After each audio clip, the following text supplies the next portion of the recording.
Este, Tengo, tengo una, no, pero ahí me dice compartir, así que tengo, sí, te porque tengo hemos una habilitado presentación. para que compartas. Súper. O si no, ahorita, por favor, habilitemos el permiso a Sole.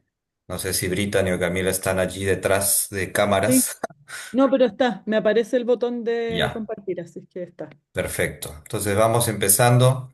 Muy bienvenidos, muy bienvenidas a ya la sexta sesión de este seminario permanente dedicado al pensamiento de Gustavo Gutiérrez y el futuro de la teología de la liberación. Tenemos hoy con nosotros a Soledad del Villar Tagle, que es teóloga chilena. Voy a leer algunos de sus logros y perfil. Ella es candidata a doctora en teología por Boston College y también es máster en teología en Boston College. Y también ella, además de teóloga, es historiadora con estudios de licenciatura en historia en la Pontificia Universidad Católica de Chile y con un máster en historia de Chile contemporáneo por la Universidad Alberto Hurtado. Allí, además, la línea de trabajo que haya ido fortaleciendo es esta compleja e interesante relación entre religión y política en la América Latina contemporánea, con un libro muy interesante sobre las asistentas sociales que trabajaron en la Vicaría de la Solidaridad eh, durante la dictadura militar de Pinochet en Chile. Y como ya estaba contando más brevemente, más bien en los estudios doctorales, ella se ha concentrado a analizar la crisis de los abusos en la Iglesia Católica chilena de la perspectiva de las víctimas, ¿no? Además, un dato que me parece muy valioso de destacar es su participación en Mujeres Iglesia, que es un movimiento de mujeres dentro de la Iglesia Católica de Chile que promueve un diálogo entre la fe cristiana y el feminismo, intenta visibilizar las historias de mujeres y su importantísimo rol dentro de la Iglesia para nuevamente crecer en una Iglesia realmente más sinodal e inclusiva, ¿no? Entonces es una gran alegría poder contar con en esta nueva sesión del seminario y sin mayores eh, anuncios, te doy la palabra. Ya, gracias. Bueno, buenas tardes y muchas gracias por la invitación de la Católica del Perú. Para mí es un honor estar acá, no solo como académica, como colega, sino también como descendiente de peruanos por parte de mi padre. Así es que siempre es un placer visitar Lima, aunque sea virtualmente. Así es que voy a compartir con ustedes una presentación. Esta presentación está basada en un paper que escribí, creo que de hecho fue la última cosa que escribí antes de meterme en el tema de los abusos y que se publicó en este Journal de Latin American Religions hace unos 2 o 3 años, em, en el que exploro las raíces europeas de la teología de la liberación y específicamente, porque es un tema que da para mucho y no lo voy a abarcar completamente, sino que específicamente trabajé la influencia en el tema de la metodología teológica. Em, y dentro de esa metodología, lo que más destaca es la influencia de la Nouvelle Theologie. Entonces, vamos a trabajar desde ese punto que es bastante específico, pero al mismo tiempo bien fundamental para lo que es el resto de la teología de la liberación, no solo en la obra de Gustavo, sino en general en el magisterio latinoamericano y en esta corriente teológica, ¿no? Entonces, a ver, aquí está. Bien, ahí se ve, ¿cierto? Se ve bien, sí. Ya, súper. Entonces, las raíces europeas de la teología de la liberación. Entonces voy a eso, pues, tenemos 1 hora y media, ¿cierto? Es la totalidad. Voy a tratar de hablar unos 50 minutos, 1 hora y después dejar espacio para el diálogo. Así que si me paso el tiempo, me avisa. Em, Bien, hoy quisiera como explorar la genealogía intelectual de la teología de la liberación, una corriente que es a menudo presentada como la contribución más original de América Latina a la teología global y contemporánea. Y sin embargo, como argumento en mi artículo, este movimiento también lleva dentro de sí el ADN de la renovación teológica europea y especialmente de la Nouvelle Théologie francesa de mediados del siglo XX. En el ámbito teológico y también político, las raíces europeas de la teología de la liberación han sido frecuentemente señaladas por los críticos y enemigos de este tipo de teología como una deficiencia de la teología de Gutiérrez, principalmente para negar que sea una teología propiamente latinoamericana o derechamente una teología compatible con la tradición cristiana, debido a su uso de categorías marxistas provenientes de Europa. Entonces, siempre que, o sea, las veces en que este tema ha sido levantado de manera más bien polémica y en una disputa ideológica y eclesial, y yo quiero como moverme más allá de esa polémica, ¿no?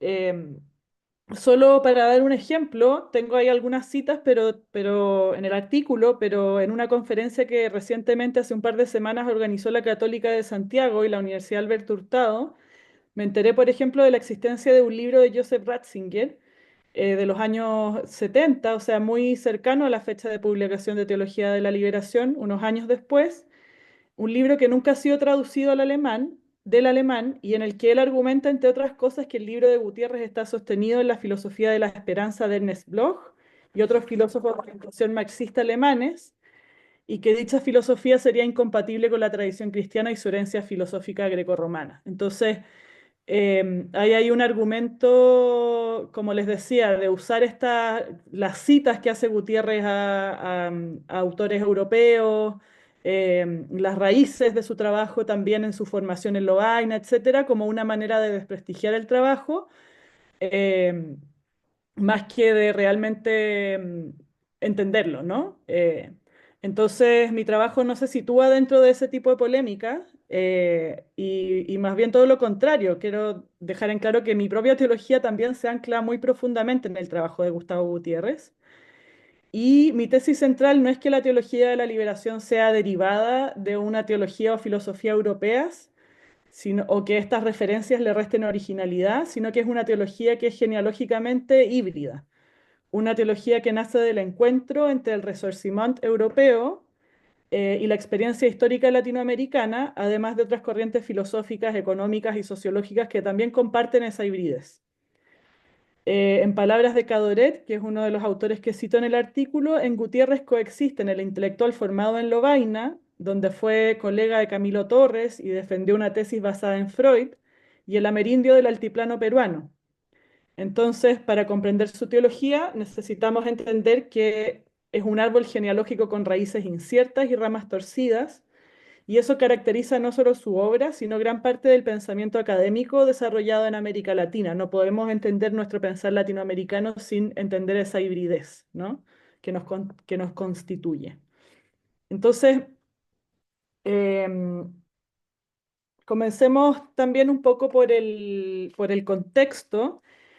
El libro Teología de la Liberación, que fue publicado el año 71, surge después de tres acontecimientos fundamentales. Por un lado, la Revolución Cubana el año 59 y todo lo que eso generó en la historia de América Latina, el Concilio Vaticano II y la Conferencia de Medellín en 1968, cuando los obispos latinoamericanos asumen esta idea del clamor de los pobres como el clamor de Dios en la historia.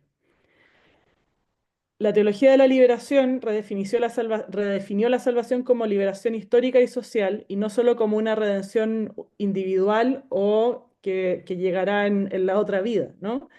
Y insistió en que la teología debía comenzar desde la experiencia concreta de los oprimidos, el lugar teológico de los pobres.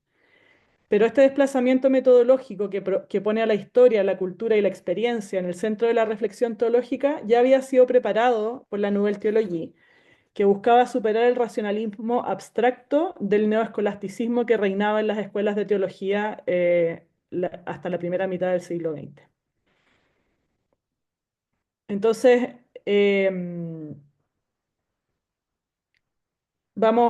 directamente a la Nouvelle Théologie.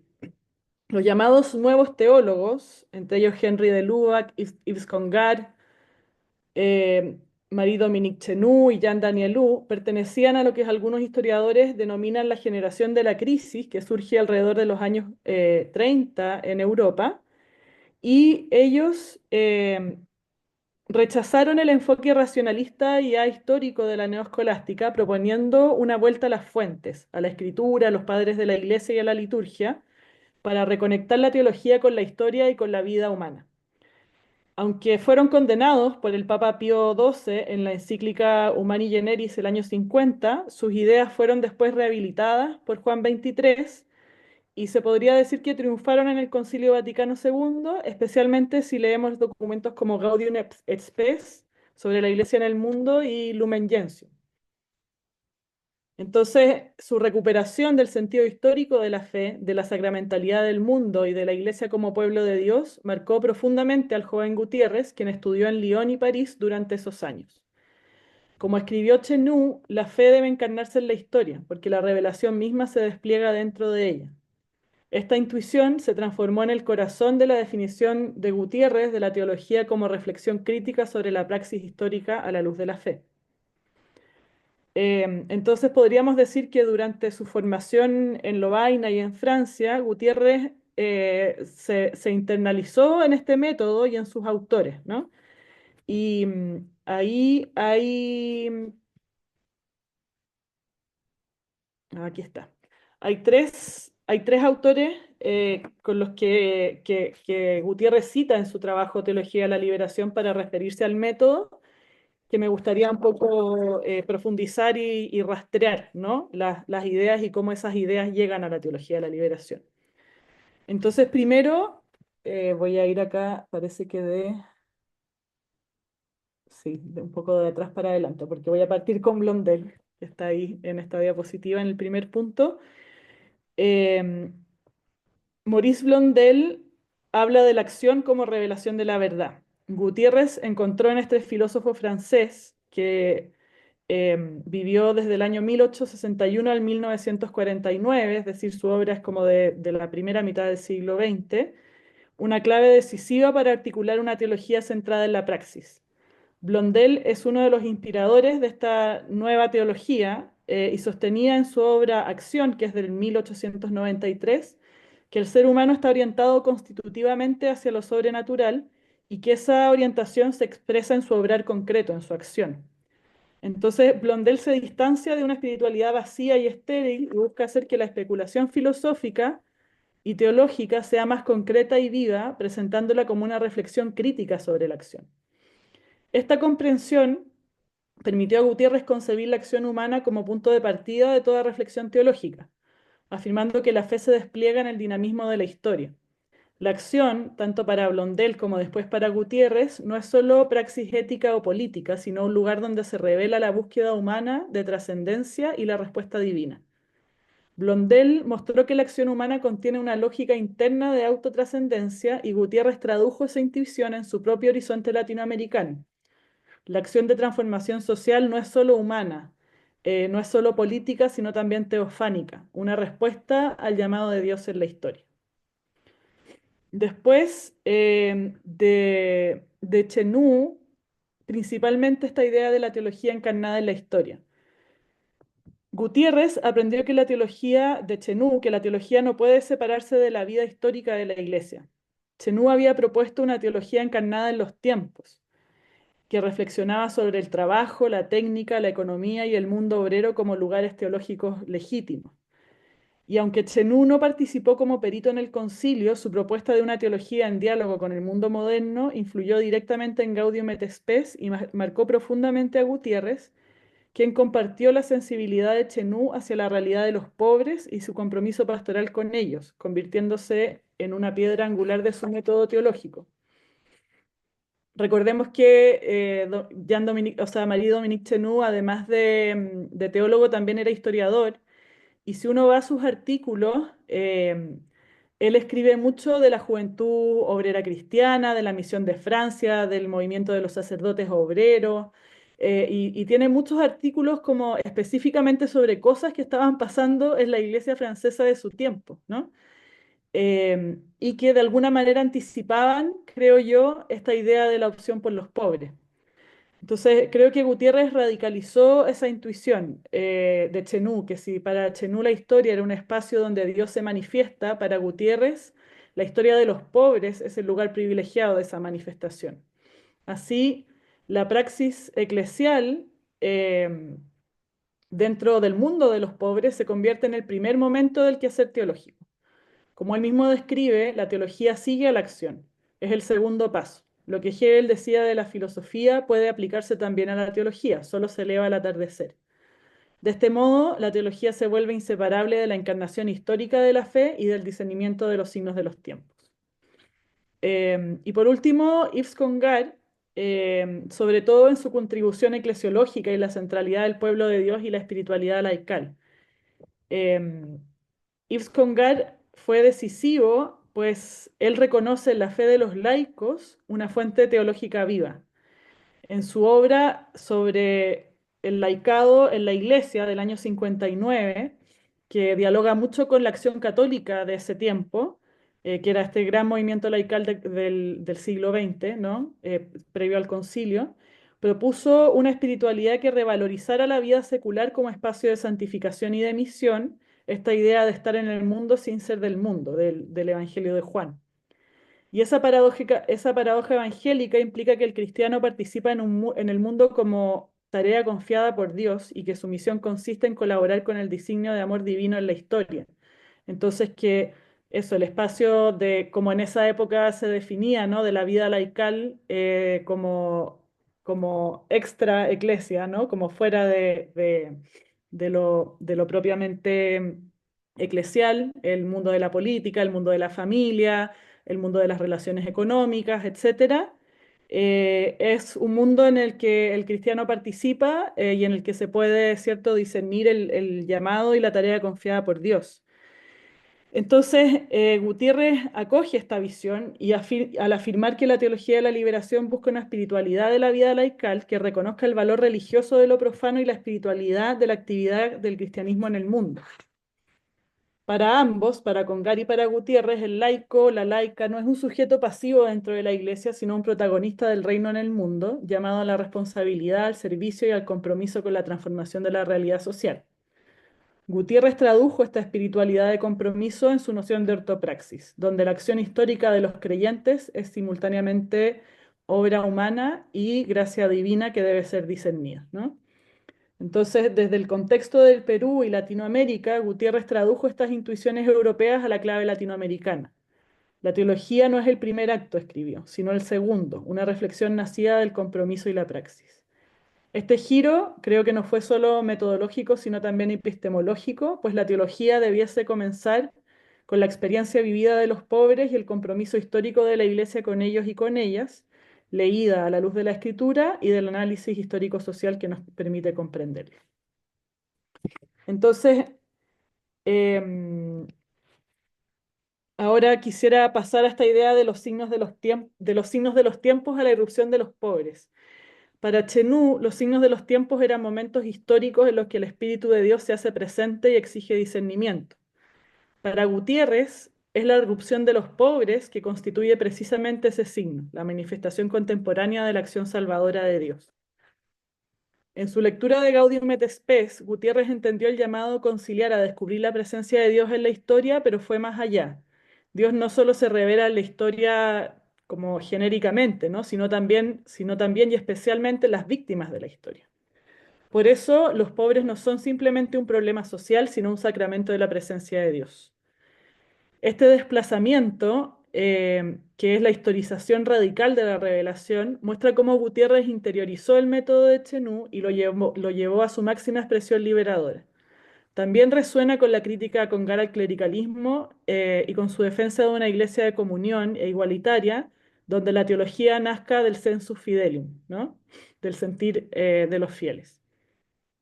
Entonces, em,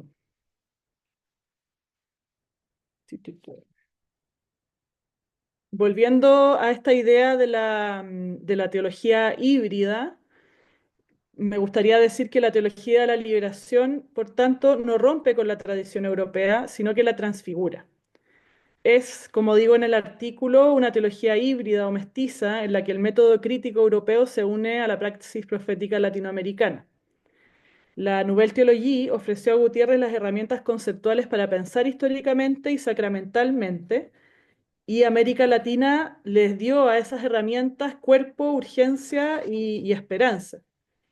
Y de esta manera propongo que el método de la teología de la liberación es fruto del encuentro fecundo entre el Ressorgimento y las experiencias revolucionarias de América Latina en ese tiempo, entre el espíritu del Vaticano II y el clamor de los pobres. Así, Gutiérrez aparece no solo como un profeta latinoamericano, sino también como un teólogo global, heredero y continuador de un proyecto de renovación eclesial iniciado en Europa, el de una iglesia que se descubre a sí misma como sacramento de la presencia de Dios en el mundo, especialmente entre los pobres y excluidos. Em, Antes de pasar a las conclusiones, y creo que no me va a faltar tiempo, quisiera leer, esto de hecho es un texto que Juan Miguel me ayudó a conseguir, eh, que es una carta que cuando Gustavo Gutiérrez recibe las notificaciones del Vaticano y empiezan las polémicas en torno a su teología, varios teólogos europeos empiezan a hacer una campaña, ¿no? Por de alguna manera mostrar la validez de la teología surgida de América Latina y en específico la validez de la teología de Gutiérrez. Y esta cita es de una carta específica de Marie-Dominique Chenu, que aparece en la revista Páginas del año 1981, y dice lo siguiente. En mi juventud teológica, como muchos colegas, comenté la tesis de Santo Tomás de Aquino, ya cuestionada en su tiempo, la teología como ciencia. Hoy no rechazo ninguno de sus elementos, pero desde entonces, gracias a mis compromisos apostólicos y a la luz del concilio, sitúo en primer y principal lugar una teología que emana antes de cualquier conceptualización científica de la fe vivida del pueblo de Dios, cuya praxis histórica forma parte de la inteligencia de la fe. Ahora bien, entre los teólogos que me acompañaron e iluminaron en este itinerario, coloco en un buen e importante lugar al padre Gutiérrez, cuya teología de la liberación es un ejemplo eminente de esta nueva teología. Me parece muy interesante esta cita, bueno, además de un poco mostrar la amistad que unía a estos teólogos, también mostrar algo que no alcancé a explorar en mi artículo, pero que quizás podría ser un proyecto de investigación a futuro, que es también la influencia de la teología de la liberación, o sea, el camino hacia el otro lado, ¿no? La influencia de la teología desde el sur en la teología europea y cómo hay ahí no solamente un teólogo peruano, sacerdote que se va a estudiar a Europa y trae todas estas ideas para acá y crea algo nuevo, sino también cómo eso nuevo vuelve, ¿no? al norte desde el sur y profundiza o cuestiona aquellas teologías construidas allá, ¿no? Entonces, em, eso, para concluir quizás en mi estudio, y podemos dejar más espacio para el diálogo, en mi estudio yo invito a leer la teología de la liberación no como un fenómeno aislado de América Latina, sino como una prolongación del proyecto de renovación del Vaticano II, con raíces tanto europeas como latinoamericanas. Si la Nouvelle Theologie recuperó la historia como lugar teológico, la teología de la liberación encarnó esta intuición en el sufrimiento y la esperanza de los pueblos latinoamericanos. Si Chenú y Congar hablaron de la iglesia en el mundo, Gutiérrez se atrevió a hablar de la iglesia de los pobres como su articulación más evangélica para el mundo de hoy. Y esta genealogía nos recuerda que la teología siempre nace del encuentro con el mundo, con la historia, con quienes sufren, y nos invita a reconocer y valorar que la teología católica puede ser al mismo tiempo realizada contextualmente y mantener sus resonancias universales al producirse dentro de una comunidad global que hoy crece principalmente en el sur. Nos invita a reconocer que el futuro de la teología de la liberación depende de mantener vivo ese dinamismo entre reflexión y liberación, entre tradición y transformación, y en el diálogo teológico tanto sur-sur, que ha sido uno de los espacios en los que más ha crecido la teología de la liberación, como también en el diálogo norte-sur. Eso. Muchas gracias. Ay, muchísimas gracias, Sole. Una presentación súper interesante que nos da, nuevamente, como has dicho tú, una nueva manera de mirar el pensamiento de Gustavo Gutiérrez y el valor, por un lado, de la teología que él fue articulando, pero también una nueva manera de valorar el aporte de esa teología a la conversación más amplia, ¿no? Entonces, muy valioso esta idea de una teología híbrida que nace siendo un encuentro entre tradiciones, entre experiencias y a la vez muy valioso poder ir mirando cómo aquellos préstamos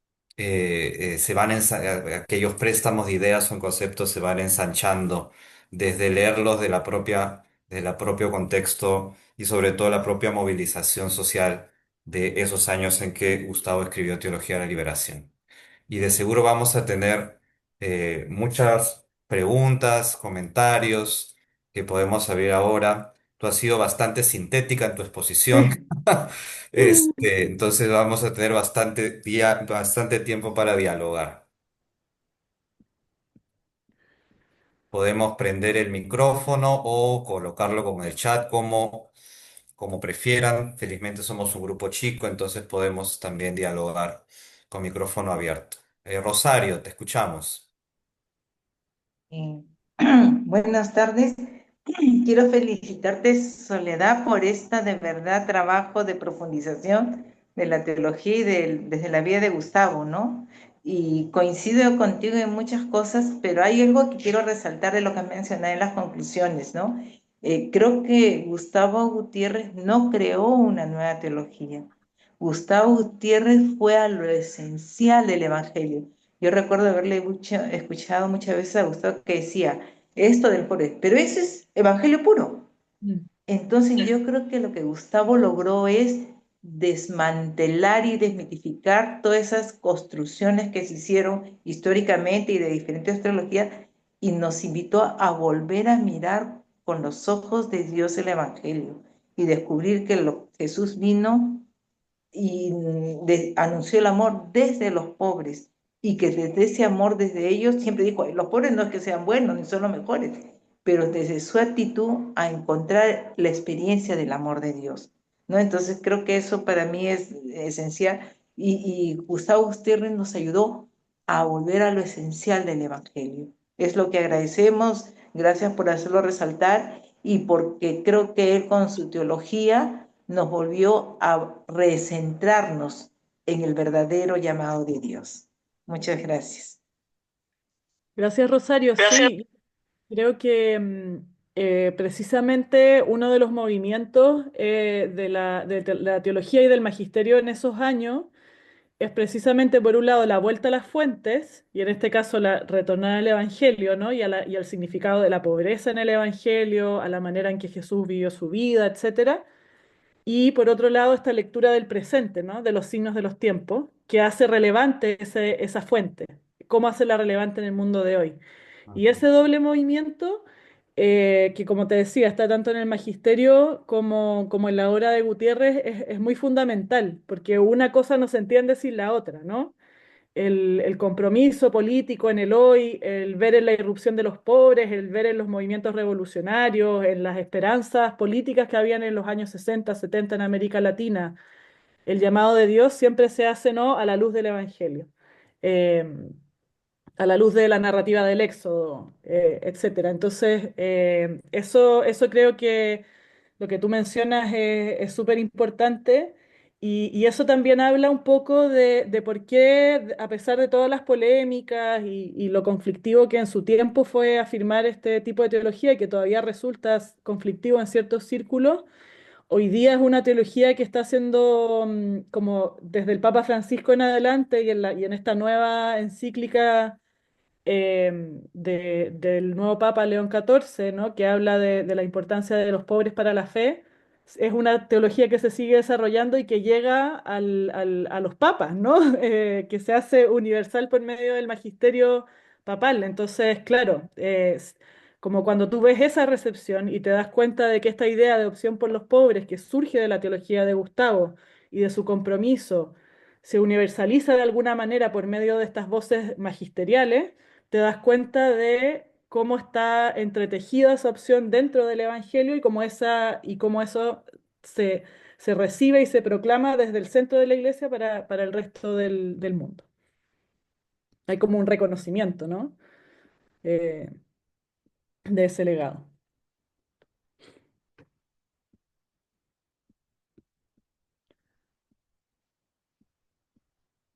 Veo otra mano, José Ciancas.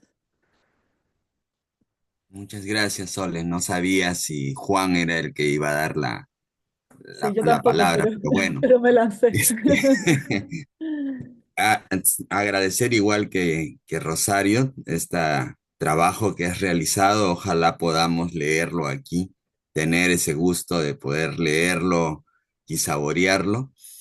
Y una de las cosas, creo yo, que resalta mucho en esta teología, que ya Charo lo dice, ¿no? O sea, ese, el regreso al Evangelio, pero creo que Gustavo lo que le da es eso de volvernos también la mirada hacia los pobres, recordarnos de que justamente la gran misión de Jesús fue justamente los pobres, ¿no? Por eso él pone inclusive la fuerza histórica de los pobres, ¿no?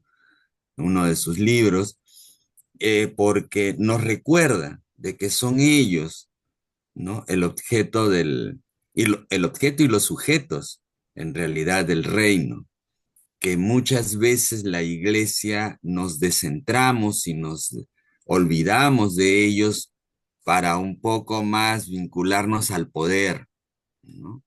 Y Mm, ese poder fue el que nos desligó justamente de esta iglesia que Jesús nos quería y nos hizo recordar. Yo creo que esa es la valía de Gustavo, que tuvo la valentía después de Medellín de levantar con fuerza que esa es la misión nuestra, de cada una y de cada uno, de cada une de nosotros, ¿no? Entonces yo creo que allí va y tu aporte realmente nos hace recordar esto, ¿no? Y creo que mientras hayan personas jóvenes como tú, la teología de la liberación va a seguir por mucho tiempo, ¿no? Porque aquí ya hay varios que pintamos canas y ya estamos prácticamente muy cerca, pero que justamente gracias a ti y a muchos otros jóvenes, ¿no?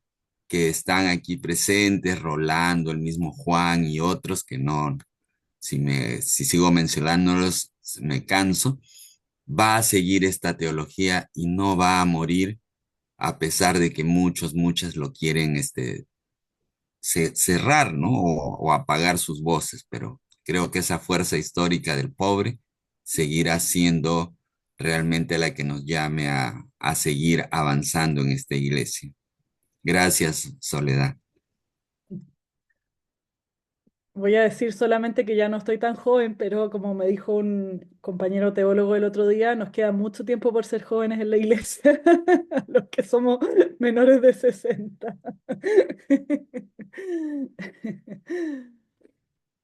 Pero sí, gracias. No sé, Juan Miguel, ¿das tú la palabra o...? Sí, por favor, Richard, adelante.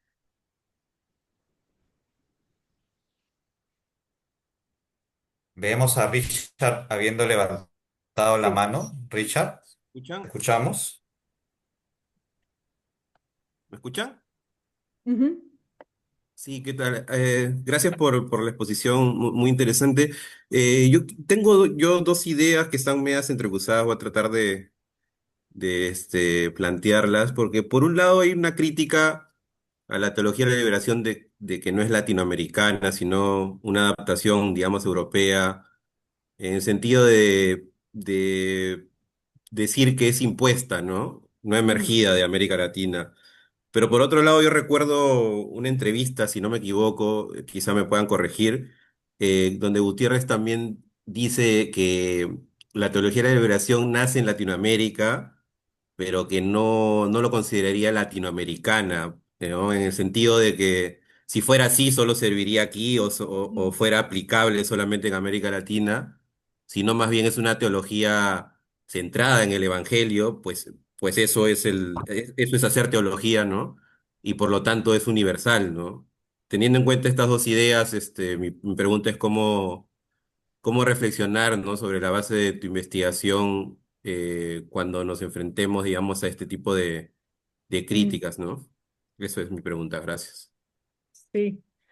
Mira, contarte un poquito, sí, de lo que me ha pasado con la recepción de este artículo, sobre todo en Estados Unidos, que es, claro, yo estaba allá cuando lo escribí, entonces, estudiando allá, una de las cosas que yo me di cuenta, y ahí Juan Miguel puede ser mi testigo, es que muchas veces se da espacio para la teología de la liberación y para las distintas teologías que emergieron desde ahí, la teología queer, feminista, ecofeminista, la teología negra, la teología india, todo eso es como que interesante, leámoslo, aprendamos, es importante, etcétera. Tiene un espacio, ¿no?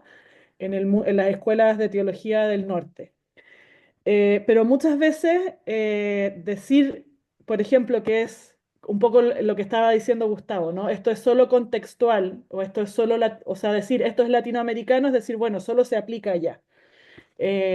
O es una teología contextual, entonces obedece a ese contexto y no tiene implicaciones para otros contextos.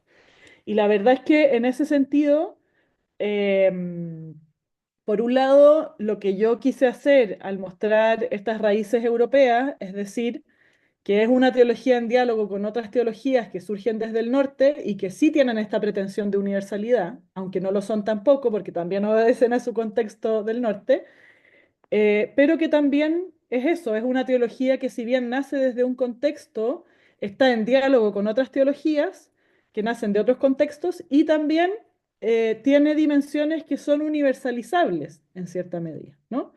Entonces, ¿y cómo opera esa universalización?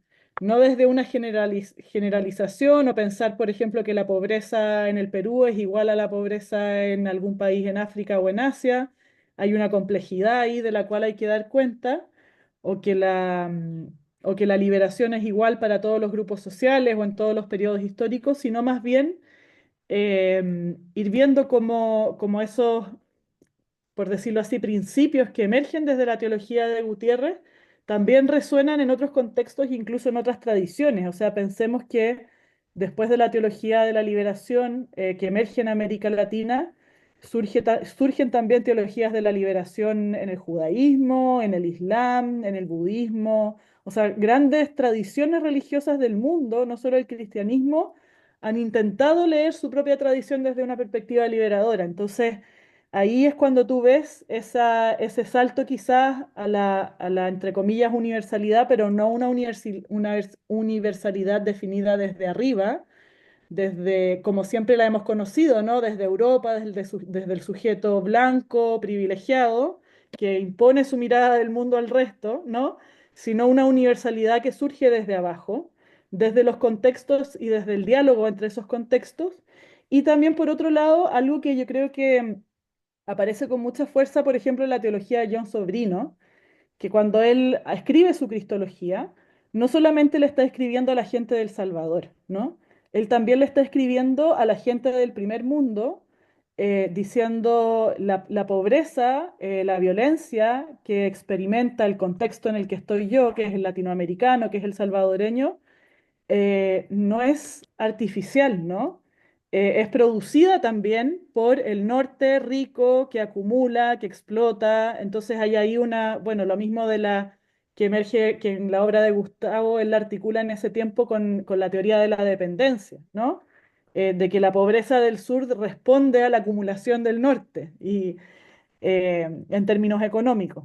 Entonces, hay ahí también en la teología de la liberación un llamado que no es solamente para las comunidades de base, no es solamente para la Iglesia de América Latina, sino que es para los cristianos en todo el mundo, ¿no? Que es poner la pobreza y la exclusión y la violencia en el centro de la preocupación de los cristianos, no solo teológica, sino humana y de nuestra fe, ¿no?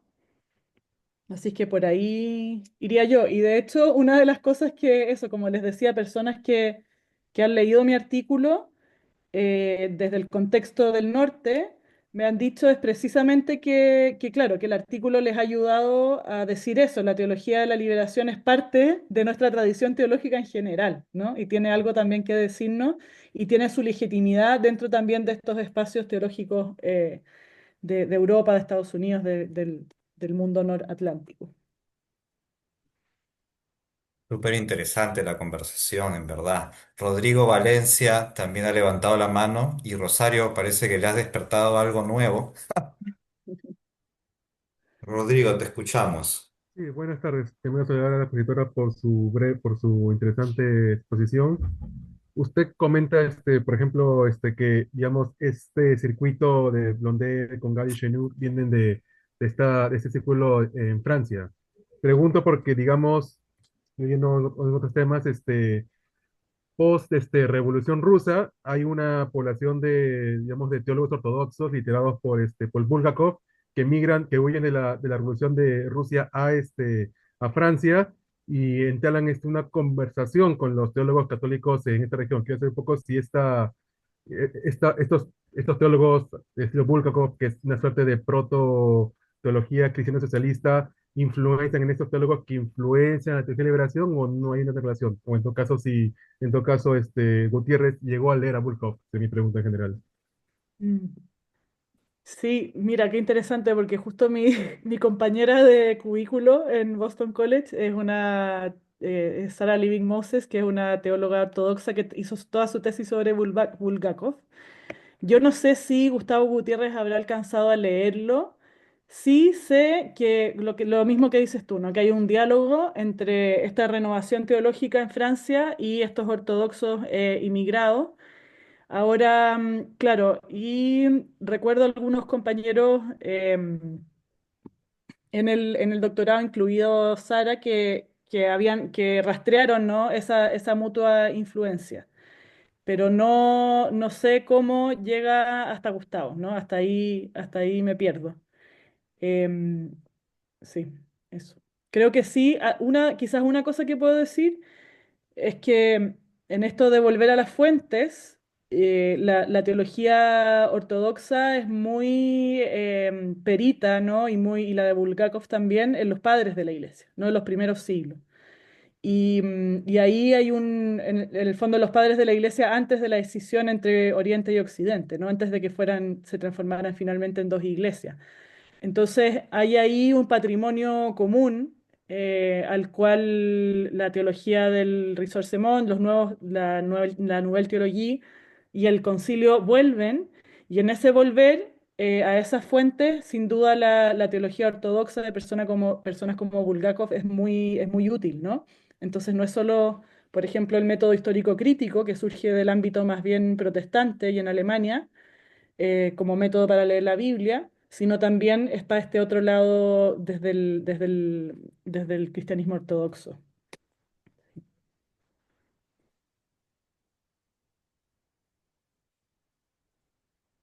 Sole, también nos preguntan en el chat dónde podemos leer el artículo. Si te parece, creo que lo podemos compartir después de nuestro Sí, webinar. Porque sí, creo un que el texto. acceso es restringido o me equivoco. O es Sí, de por libre eso mejor descarga. lo voy a poner acá al tiro el Si único tú lo problema es que tienes está en ahí inglés. mejor. Sí, Sí, lo voy a poner en el chat para que lo lean. Sí, yo me fui bien rápido y por las ideas más centrales. Pero creo que es un artículo en que trato, o sea, uso tanto mi entrenamiento de historiadora como de teóloga, así es que tiene así hartas es. fuentes, hartas citas. Bien No, bien. rico el documento, sin duda. Rosario, te escuchamos. Y hablando de todo esto de la lectura y la metodología, también no sé, quiero resaltar que el aporte de Gustavo en la lectura histórica y en el contexto de la teología, que es válida para cualquier contexto, es que Gustavo, con su método dialéctico, ¿qué hace? Dialogar la historia, la realidad con la teología. Por eso en ese diálogo permanente no es una teología solo para un tiempo, para un contexto o para una sola realidad de América Latina o de Europa, sino que su método es para cualquier teología, porque nos ayuda a descubrir en el contexto histórico y en la realidad cuáles son las voces de Dios, los gritos de Dios manifestados en la vida de los pueblos. Y creo que eso no es solo latinoamericano ni europeo, sino es para todo tipo de realidad. Entonces creo que ese es el valioso aporte de la teología de la liberación, que no solo para Latinoamérica, sino también para Europa, para la norteamericana o cualquier teología. Y lo que tú también mencionabas, Soledad, por eso es que en otras religiones también emplearon, porque hicieron leer, ¿no? La teología hundí, la teología musulmán en su propio contexto también. Entonces creo que es rescatable ese gran aporte de Gustavo, que también fue cuestionado, porque al utilizar este método, también él fue tachado de marxista, fue tachado de muchas otras cosas, pero no es la persona, es el método dialéctico con el que aplicaba y que inclusive nos ayudó a todos, ¿no? A mí particularmente en muchas prácticas me ha ayudado muchísimo. Entonces, a ver una teología, sobre todo encarnada en la vida y en la realidad. Eso Mm. quería comentar. Gracias. Sí, y por eso el método creo que es lo que permite también que la teología de Gustavo exista más allá de Gustavo, ¿no? Y que llegue a conclusiones a las que quizás el mismo Gustavo no hubiese llegado. Estoy pensando sobre todo en las como teologías ya de la segunda o tercera generación de la teología de la liberación, que empiezan a usar esta categoría de liberación para hablar de otras liberaciones, ¿no? La liberación sexual, por ejemplo. Y ahí entra todo el tema del feminismo, el género, lo queer, ¿no? Que quizás no estaba ni en el radar de la primera generación de teólogos de la liberación. El tema del pobre, pero también de la víctima, ¿no? Que es algo que emerge sobre todo en los años 70, como en la segunda mitad de los 70, cuando empiezan las dictaduras militares y las guerras civiles, y emerge esta figura de la víctima de la violencia como un espacio desde el cual hacer teología. También obedece, ¿cierto?, a poner esa semilla del método que permite un diálogo con distintas realidades. Sí.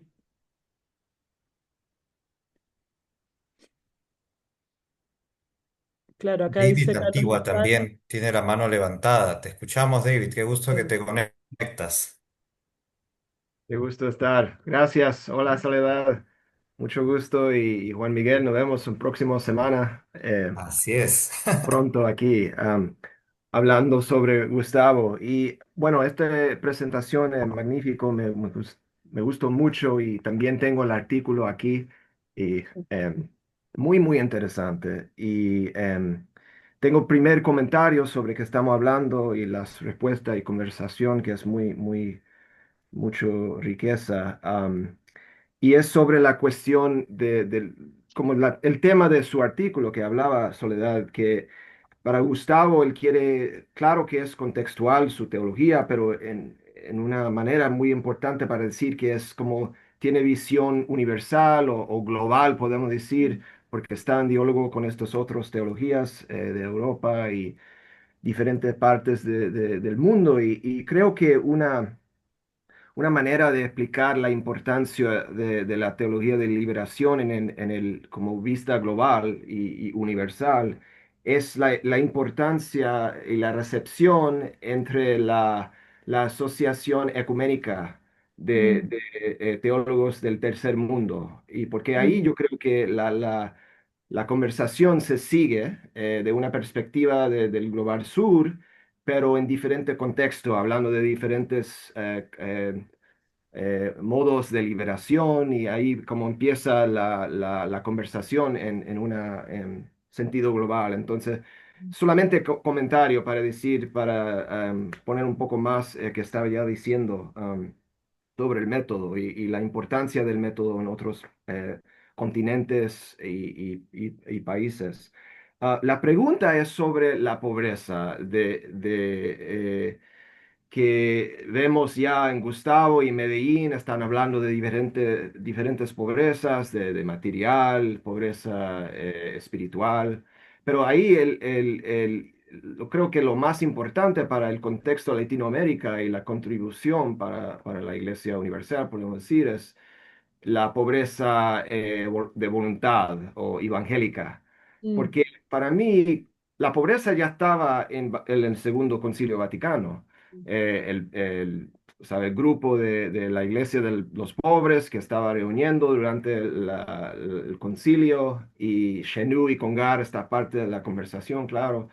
Y, y- y la intervención del carro, que era muy importante para Gustavo y los teólogos de Latinoamérica, am, que habla de el concilio debe ser el tema más importante, es la pobreza y el misterio de Cristo entre los pobres, como un sacramento, como dijiste.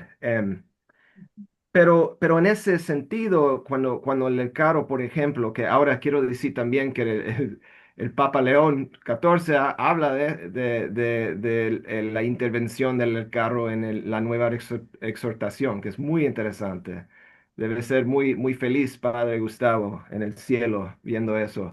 Que ahora es parte de la conversación del papado, del Papa. Entonces, pero quiero decir nomás que para el carro, cuando habla de la eminidad, la dignidad eminente de los pobres, que es central para la iglesia, no creo que está hablando en el sentido como vemos en Latinoamérica después del concilio sobre la voluntad, la pobreza voluntad.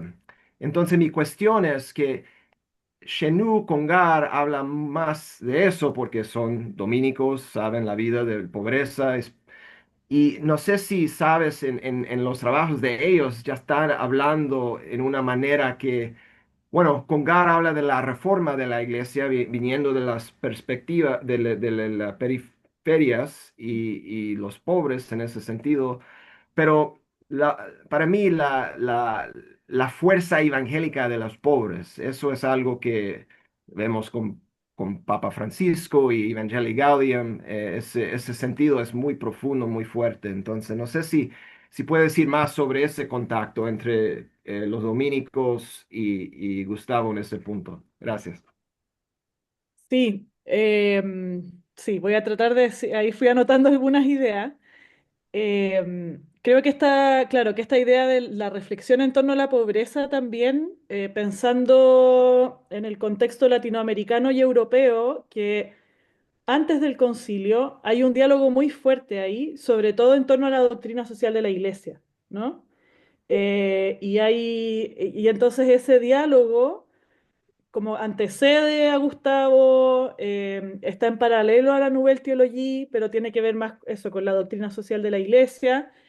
Y en ese ámbito se anticipa un poco esta reflexión sobre la pobreza evangélica y la centralidad del pobre en el mundo, para el catolicismo y para el cristianismo en general.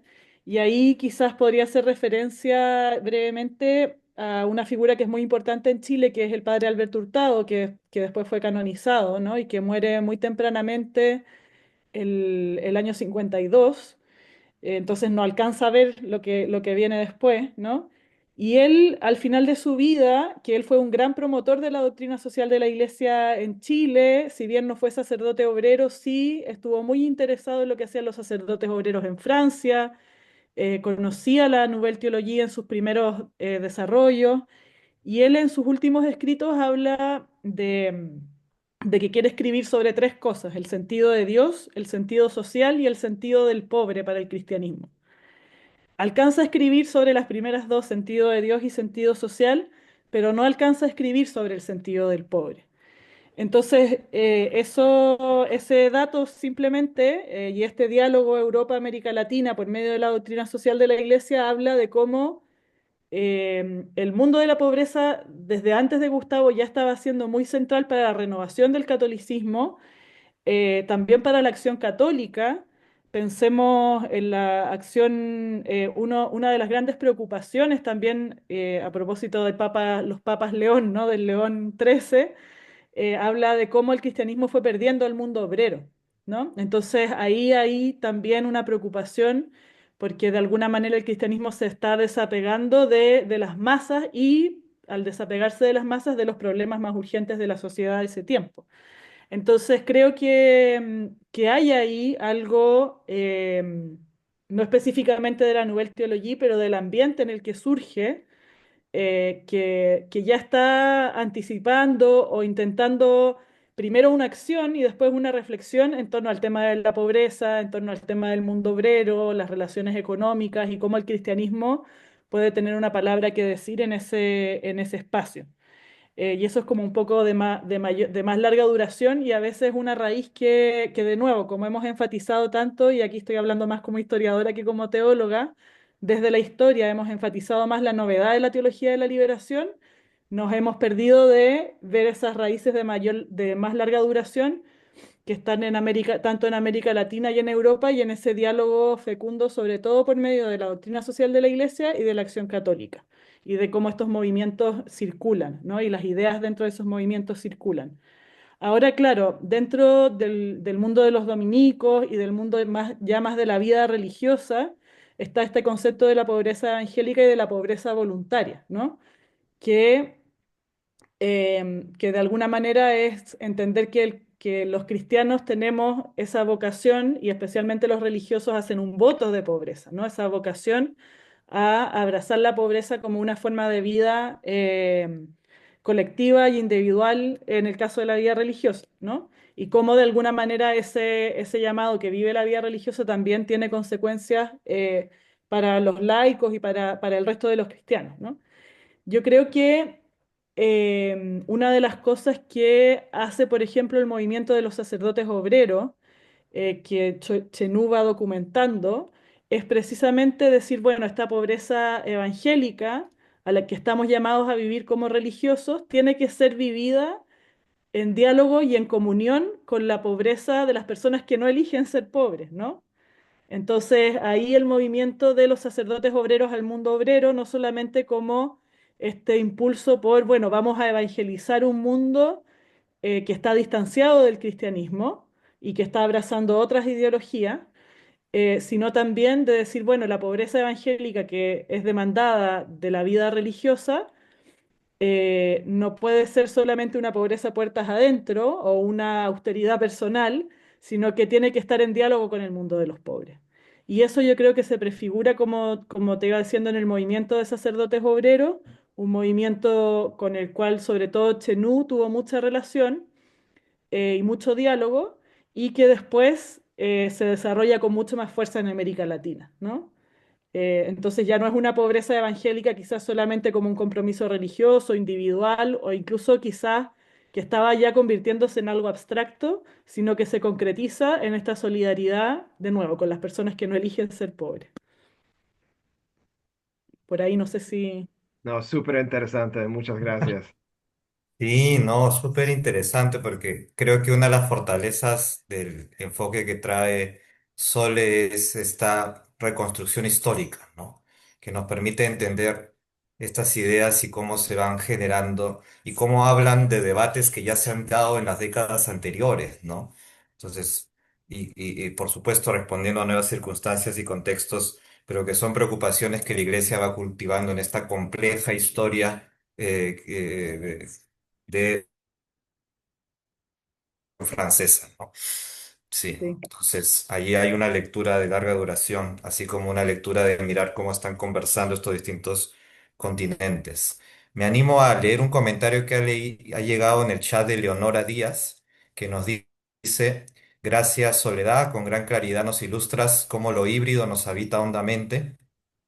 Nos damos cuenta hoy que nos dañan los purismos, gracias a los responsables de levantar este espacio, bueno, y el aporte que nos esperanza, ¿no? Leonora, que también es de Mujeres Iglesia, conoce seguro.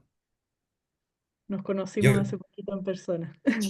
qué bueno. Yo quería también lanzar una pregunta, ya que tenemos algo de tiempo, sobre nuevamente cómo esta relación se da después de Teología de la Liberación. Es Mm. decir, tú has citado este texto de Chenu del año 81, que es un texto que surge del 81 era, me parece, ¿no? Sí, Pero también hay otros textos que van surgiendo como expresiones de reivindicar o respaldar la figura de Gutiérrez justo cuando comienzan los debates desde la Congregación de Doctrina de la Fe, ¿no? Entonces, ¿cómo esa relación va evolucionando, diría yo, ¿no? Después de la publicación de Teología de la Liberación? No sé si ahí tienes algunos elementos también para ayudarnos a mirar cómo esa conversación nuevamente se va enriqueciendo, ¿no? Lo rico de ese texto de Chenú que ha citado es que hay un reconocimiento de cómo él ha aprendido de la experiencia de latinoamericana, del pensamiento de Gustavo Gutiérrez. Entonces, ¿cómo se va dando esa conversación después de Teología de la Liberación, ¿no? Sí, yo quizás puedo ver como dos trayectorias. Una trayectoria que tiene que ver con los Estados Unidos, que es que algo que yendo a estudiar para allá fue como, wow, qué impresionante. Pero, por ejemplo, a Black Liberation Theology, la teología negra de la liberación, que escribe James Cone, la escribe, si no el mismo año que Gutiérrez, un par de años antes o un par de años después, sin haberse leído mutuamente.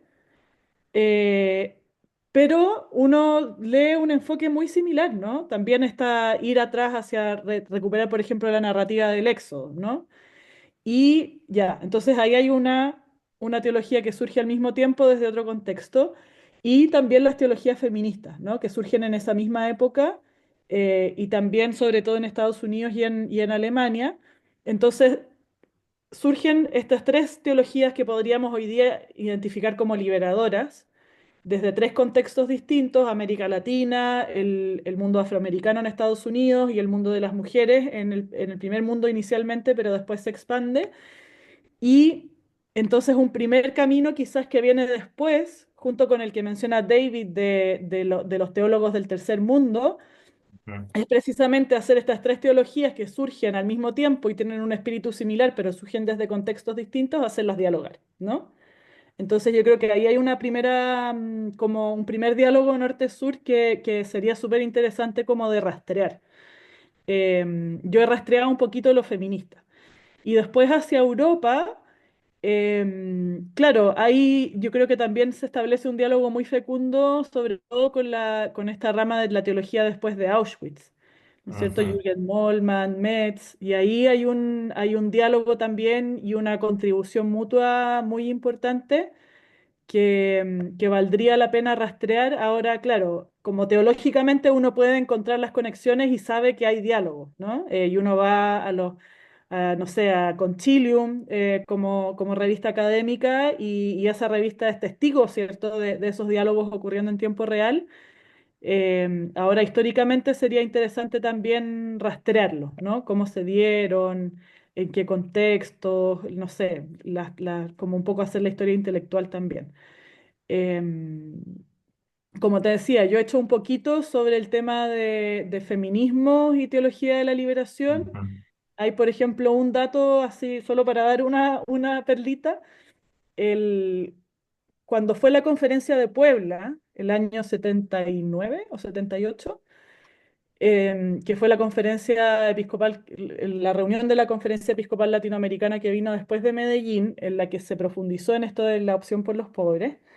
Hubo toda una polémica, ¿no? De si integraban a los teólogos de la liberación o no, hubo censura, hubo intervenciones, etcétera, y se armó, junto con la conferencia oficial de Puebla, había como una conferencia paralela de teólogos de la liberación que pensaban, qué sé yo, y entraban documentos y salían documentos, etcétera. Eso está súper rastreado y conocido y todo. Pero hubo también un encuentro de mujeres teólogas, eh, feministas, protofeministas al mismo tiempo, también paralelo, y que también intentó enviar sus documentos y sus reflexiones a la conferencia de Puebla. Y en Fíjate. ese grupo habían teólogas, mujeres, sobre todo de la Escuela de Cuernavaca en México, y teólogas feministas norteamericanas como Rosemary Radford Ruther, que es como una de las grandes figuras fundadoras de la teología feminista en Estados Unidos. Y ella escribe todo que de hecho creo que está en algún archivo en Notre Dame, toda una crónica de cómo este grupo feminista entre latinoamericanas y norteamericanas se reúne, discute, debate, intenta meter sus temas en Puebla, y finalmente Puebla tiene uno o dos números que hablan sobre la situación de la mujer como una situación de doble opresión, ¿no? Y eso viene de este diálogo, ¿no? Entre mujeres que no está tan rastreado y es un diálogo entre teologías también, teología de la liberación latinoamericana y teología feminista nacida en Estados Unidos. Entonces creo que por ahí también hay mucho, como les decía, que rastrear históricamente. Yo eso no lo supe hasta hace muy poco. Y sí, pues, hay muchísimo trabajo por hacer desde el punto de vista de la historia, creo. Sí, totalmente de acuerdo y coincido plenamente contigo, ¿no? Hay mucho de estas conexiones, de estas conversaciones que están ocurriendo a nivel transnacional que merecen realmente ser estudiadas, ¿no? Recuerdo ahorita el 72 este encuentro en el Escorial, ¿no? Entre teólogos de la liberación y teólogos realmente de la teología política europea, ¿no? Entonces, vamos a conocer más de estos intercambios. Pero veo a Juan que también se ha animado a hacer una pregunta. Eh, Sí. un comentario más bien, ¿no? ¿Qué tal? Eh, Escuchándote, Soledad, me llama nosotros hemos conocido bastante bien a Gustavo, ¿no? Y entonces él nos decía que en realidad lo que había escrito lo había recogido de nosotros, los profesionales con los cuales trabajaba, etcétera, en nuestras reuniones. Y yo creo que lo que el arte de él ha sido poder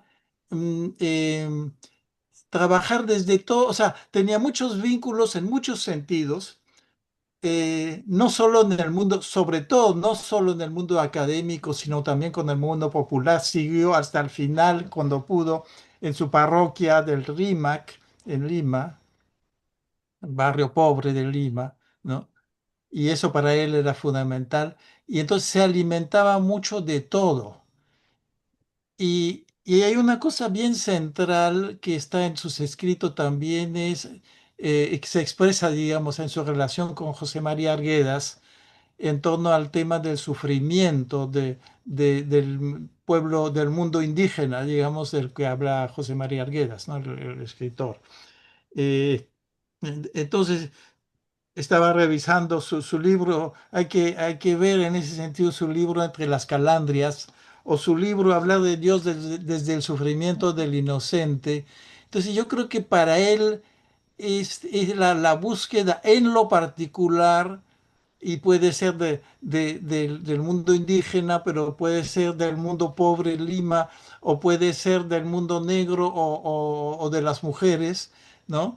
Desde los casos particulares llega al universal a partir del sufrimiento, ¿no? Y en el sufrimiento nos encontramos como seres humanos y Ujú. encontramos ahí a Dios, ¿no? O sea, y creo que ahí hay una intuición de él que hace que justamente eso es lo que ayuda mucho que permite que su teología sea una teología local e universal a la vez, ¿no?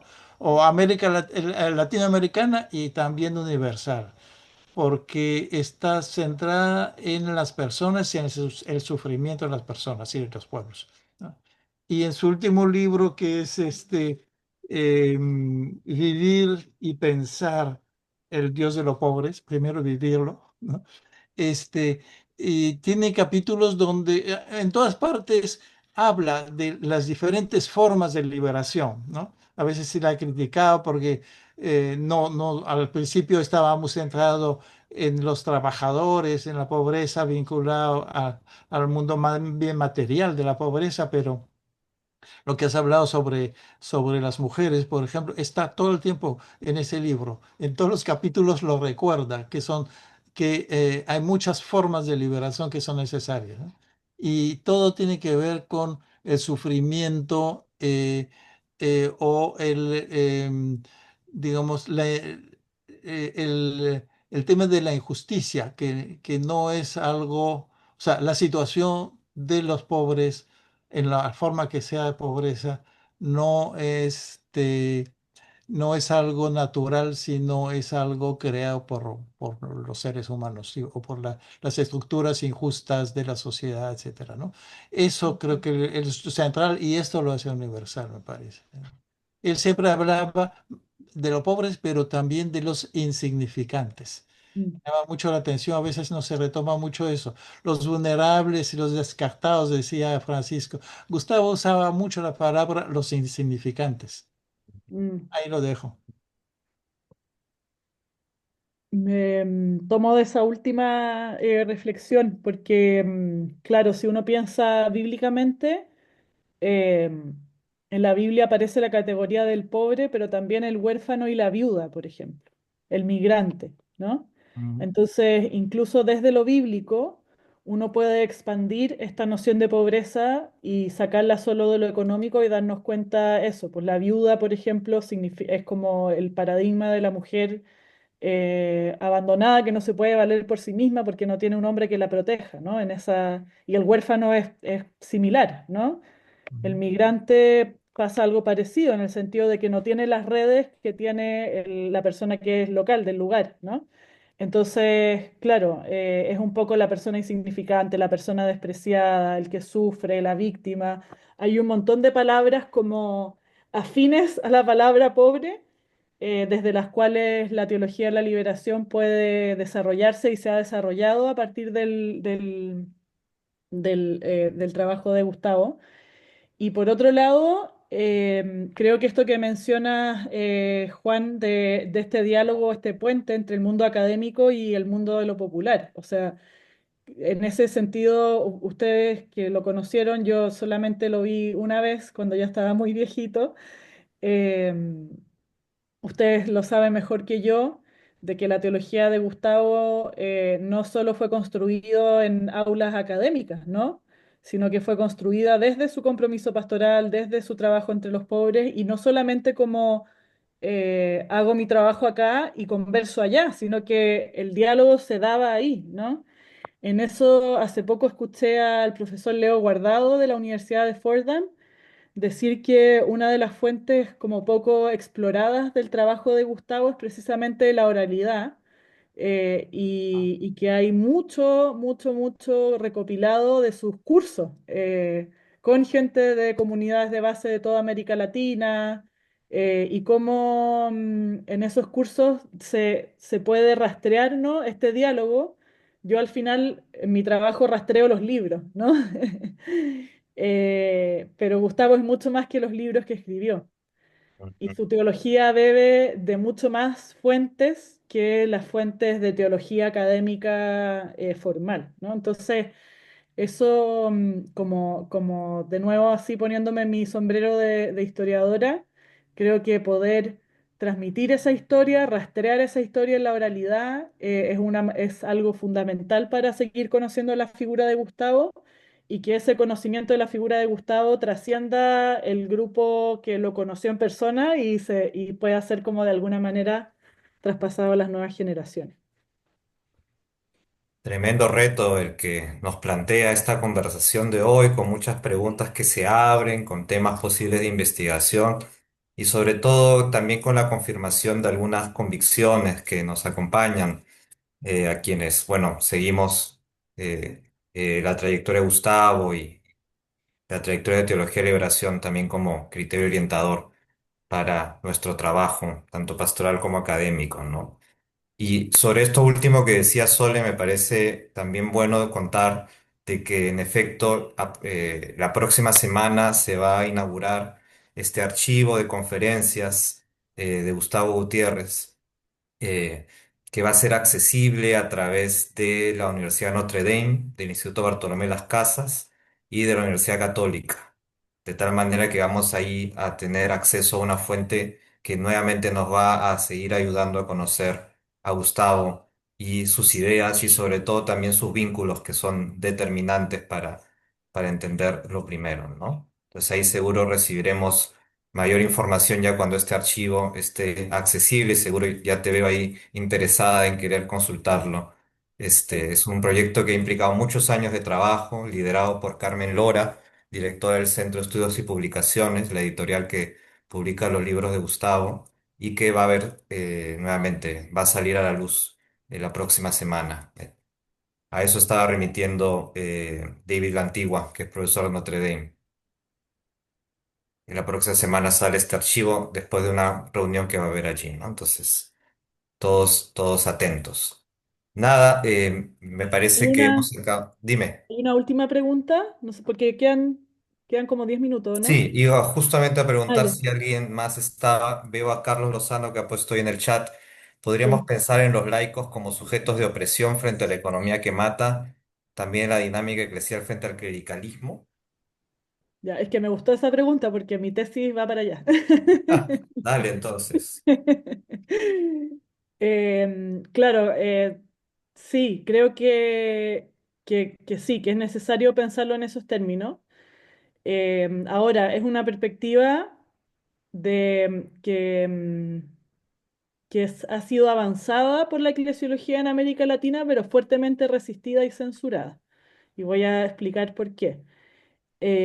Personas, por ejemplo, como Ronaldo Muñoz, que es un teólogo chileno, ya en los años 70 hablaba no con exactamente la palabra clericalismo, pero sí hoy día usaríamos esa palabra, pero hablaba del clericalismo y de esta división jerárquica en la iglesia y el poder la concentración del poder en la jerarquía como una de las principales obstáculos para la proclamación del Evangelio en América Latina.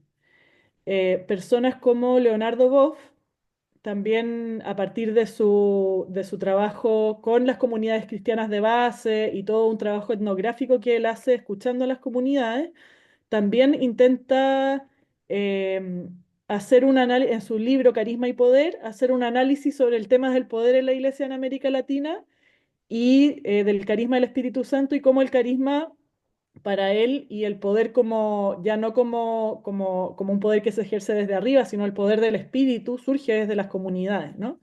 Y estos dos teólogos, Ronaldo Muñoz y Leonardo Boff, los dos fueron fuertemente perseguidos por esas opiniones. A Ronaldo Muñoz lo echaron de la Universidad Católica, a Leonardo Boff lo censuraron desde el Vaticano también, precisamente por ese libro. Entonces creo que hubo ahí un germen de discusión sobre el tema del clericalismo en la primera generación de teólogos de la liberación, que fue como abortado por esta censura, ¿no? Hoy día yo estoy trabajando precisamente con o sea, como desde el enfoque de la teología de la liberación y desde esta idea de trabajar y hacer teología desde las víctimas, yo estoy trabajando con sobrevivientes de abuso sexual en contextos eclesiales, precisamente para de alguna manera ver desde sus experiencias cómo ciertas formas de pecado estructural en este caso diría yo principalmente el tema del patriarcado, ¿no? Permea la estructura de la iglesia, la estructura clerical de la iglesia, y genera situaciones precisamente de opresión que en su peor expresión devienen en el abuso sexual, ¿no? Y en el abuso de poder y de conciencia. Pero que es una torta mucho más grande, ¿no? Que esa es como eso, la expresión más violenta, ¿no? Entonces, sí, de todas maneras, creo que en el fondo la teología de la liberación puede ser un punto de partida para pensar también en estructuras eclesiales nuevas, para nombrar las formas de opresión y de violencia que ocurren al interior de la iglesia y para proponer caminos liberadores a partir de ella, ¿no? Y para de alguna manera deshacernos como del lastre del clericalismo. Así que sin duda por ahí hay mucho por explorar. Sí, sin duda. O Carlos Lozano habla de una liberación del laicado. Hay un libro de un teólogo norteamericano, Paul Lakeland, que justamente lleva ese título, ¿no? Y sí, coincido plenamente con la reflexión de Sole. Creo que la reflexión teológica latinoamericana ha sido muy profética a nivel de denunciar las opresiones a nivel socioeconómico, político, pero un espacio en el donde hay mucho ámbito de crecimiento es también la denuncia de las opresiones dentro de la misma iglesia. La Claro. propia historia de teología de la liberación en el Perú está muy marcada por abusos, por maltratos, por daño contra en primer lugar contra el propio Gustavo, pero contra numerosos otros agentes pastorales y teólogos que caminaban con él, ¿no? Y creo que es importante también ahí podemos tener un ámbito de preguntarnos cómo leer esa historia Mm. de la teología de liberación en un país como el nuestro, también desde esta inquietud de cómo sanar y reparar estos abusos que, imagínate, un teólogo de la trayectoria de Gustavo y muchos que han caminado con él también han tenido que padecer. En, Pero te comprometemos para una siguiente conferencia. cuando ya Bueno, tenga una tesis sí, doctoral claro. sustentada para poder enriquecernos de ese cruce que estás contando ahorita. Ya, pues, feliz. Sí. Nada, muchísimas gracias, Sole, muchísimas gracias a todos los que se han sumado a la conversación del día de hoy. En verdad, muy rica. Esperamos tener a Sole del Villar con nosotros en siguientes actividades de este espacio de formación o de otros.